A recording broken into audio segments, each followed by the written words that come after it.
Canine distemper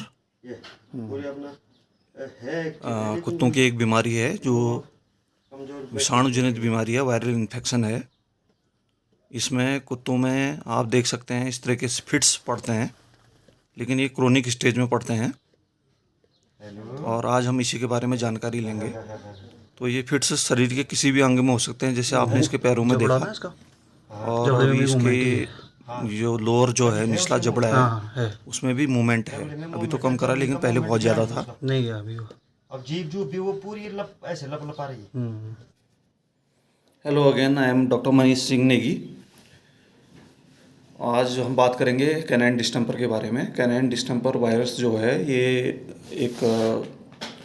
इसके अगर हम फैमिली और जीनस के बारे में बात करें तो ये मोरबिली वायरस होता है, जीनस मोरबिली वायरस, और फैमिली इसकी है पैरामिक्सोविविडी। ये रिलेटेड वायरस है, जैसे मीजल्स हैं या जानवरों में रिंडर पेस्ट है, पीपीआर है, उससे मिलता जुलता वायरस है। तो ये कैनाइन डिस्टेम्पर जो एक कुत्तों में खासकर ये बहुत ज़्यादा परेशानी करने वाला वायरस है, क्योंकि ये छोटे पप्स जो 3 से 6 महीने के होते हैं उनको भी हो सकता है, और बड़े जो अडल्ट डॉग हैं उनको भी हो सकता है। तो इसके पहले सिम्टम्स की बात करते हैं। सिम्टम्स में सबसे पहले तो इसमें क्या होगा कि आँखों से जो है पानी सा निकलेगा और बाद में वो पानी थिक हो जाएगा, नाक से स्राव आएगा, नेजल डिस्चार्ज होंगे, वोमिटिंग होगी, कफिंग होगी, डायरिया होगा, और सीवियर केस में फिट्स आने शुरू हो जाएंगे। मतलब जानवर के पैर ऐसे हल्का झटके सा मूवमेंट, या यहाँ पे हेड जो है इसका ऐसा लगेगा कि इसका जो सर का जो मांस है वो धड़क रहा है दिल की तरह, थक थक। या जबड़ा है, वो जबड़े का कंटिन्यूस मूवमेंट होगा, लार निकलेगी और झाग जैसा निकलेगा। तो अब कैसे पता चलेगा कि किसी डॉग को कैनाइन डिस्टेम्पर हो गया है?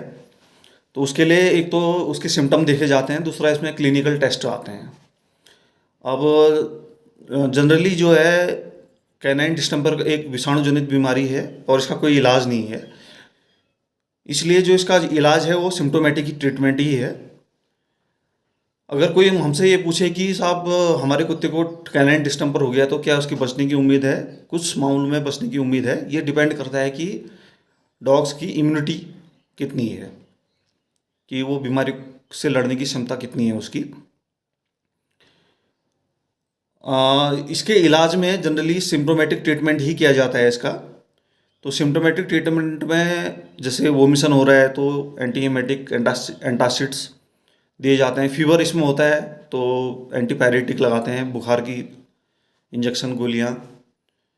और ये एक वायरस ऐसा है जो अलग अलग बॉडी सिस्टम्स पर अटैक करता है, जैसे रेस्पिरेटरी सिस्टम है, फेफड़े वगैरह में, इम्यून सिस्टम है। मेनली जो ये वायरस अटैक करता है ये बॉडी की इम्यूनिटी घटा देता है। तो ट्रीटमेंट में एंटीबायोटिक लग जाएंगे, एंटासिड्स लग जाएंगे, और एंटीपायरेटिक लग जाएंगे। और अगर जानवर ऑफ फीड हो गया है, यानी कि क्योंकि इसमें लॉस ऑफ एपेटाइट यानी भूख भी कम हो जाती है, तो हो सकता है उसको ग्लूकोज भी देना पड़े। तो ये सिम्टोमेटिक ट्रीटमेंट ही इसका दिया जाता है। और इसमें कुछ सीडेटिव दिए जाते हैं, क्योंकि अगर नर्वाइन सिम्टम इसमें जैसे फिट्स पड़ना ये आ जाते हैं तो इसको सीडेटिव्स वगैरह भी दिए जाते हैं। लेकिन इसमें सबसे ज़्यादा समझने वाली जो बात है, ये सारे सिम्टम तो आप इंटरनेट पे जा कर के देख लेंगे भाई कैनाइन डिस्टेम्पर के सिम्टम्स क्या हैं। मैं आपको ये बताना चाहता हूँ, जो हमारे पास जो अभी केस आ रहे हैं पिछले कुछ दिनों से, हर एक दिन छोड़ के कैनाइन डिस्टेम्पर का केस आ रहा है यहाँ पे, और वो सारे अडल्ट डॉग में आ रहा है, और वो क्रोनिक स्टेज में ही आ रहे हैं। वो शुरू में वो जानवर बिल्कुल भी सिम्टम नहीं दिखा रहे हैं, जैसे कि ये नाक से और आंखों से पानी निकलना, ये सिम्टम नहीं आ रहे हैं उनमें। अचानक उनमें क्या सिम्टम आ रहे हैं कि झाग निकल रहा है मुंह से, और जो है फिट्स पड़ रहे हैं। तो इस तरीके के सिम्टम आ रहे हैं। तो ये क्रोनिक स्टेज होती है, मतलब ये सीवियर स्टेज होती है। तो कैनाइन डिस्टेम्पर का जो बचाव है वो केवल वैक्सीनेशन है।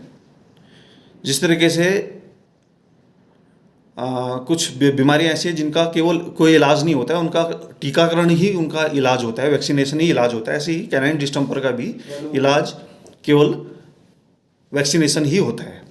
तो वैक्सीनेशन इसका जब जो डॉग है, पप है, वो 2 महीने का होता है, तो 2 महीने जैसे ही पूरे होते हैं तो उसका वैक्सीनेशन कर दिया जाता है।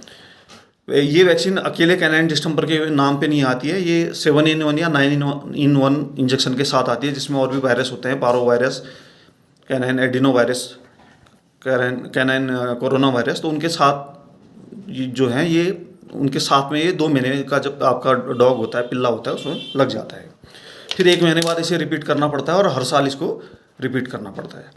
तो कैनाइन डिस्टेंपर का बचाव केवल वैक्सीनेशन ही है, क्योंकि ज़्यादातर केसों में हमने जो देखा है, जो हमारे उसमें ये जानवर सर्वाइव नहीं कर पाता है एक बार कैनाइन डिस्टेंपर हो जाए तो इसलिए इसका वैक्सीनेशन बहुत आवश्यक है। जिस तरीके से आप पारो वायरस का वैक्सीनेशन कंपलसरी कराते हैं, ऐसे ही कैनाइन डिस्टेंपर का भी आपको वैक्सीनेशन करवाना पड़ेगा था।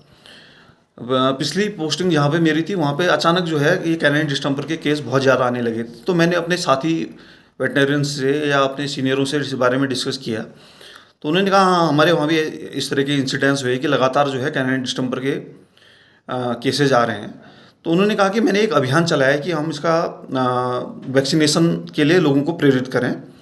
तो एक बार जब वैक्सीनेशन के लिए लोग प्रेरित हुए तो उसके बाद से ये केस आने कम हो गए कैनाइन डिस्टेंपर के।